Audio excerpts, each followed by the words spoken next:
കാൽമുട്ട് തേയ്മാനത്തിന്റെ ലക്ഷണങ്ങൾ. ആദ്യത്തേത് വേദന. കാൽമുട്ടിന് ചുറ്റും വേദന അനുഭവപ്പെടും. എന്തെങ്കിലും ആക്ടിവിറ്റീസ് ചെയ്യുമ്പോൾ, പ്രത്യേകിച്ച് നടക്കുമ്പോൾ, സ്റ്റെപ്പ് കയറുമ്പോൾ, അല്ലെങ്കിൽ കയറ്റം ഇറക്കം കയറി ഇറങ്ങി ചെയ്യുമ്പോൾ ഇങ്ങനെയുള്ള അവസരങ്ങളിൽ കാൽമുട്ട് വേദന അനുഭവപ്പെടും. നീരിറക്കം. രണ്ടാമത്തേത് നീരിറക്കം. കാൽമുട്ടിന് ചുറ്റും നീര്, ഫുള്ള് സ്വെല്ലിംഗ് അനുഭവപ്പെടും, നീരുള്ളതായി.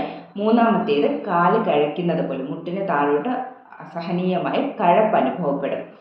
അടുത്തത് കാൽമുട്ടിൽ നിന്ന് ശബ്ദം. ഈ വേദനയും നീരിനോടൊപ്പം തന്നെ ഇതിനെ ക്രപ്പറ്റിസ് എന്ന് പറയും. ഈ ശബ്ദം കേട്ടു തുടങ്ങും. വേദനയും നീരിനോടൊപ്പം തന്നെ ഈ ശബ്ദവും കേട്ടു തുടങ്ങിക്കഴിഞ്ഞാൽ അത് തേയ്മാനത്തിന്റെ ലക്ഷണമാണ്. അടുത്ത ലക്ഷണം ജോയിന്റ് മൂവ്മെന്റ് റെസ്ട്രിക്ഷൻ ഉണ്ടാവും.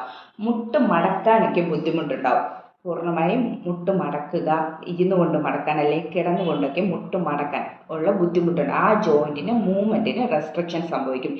ഇതൊക്കെയാണ് പ്രധാനമായും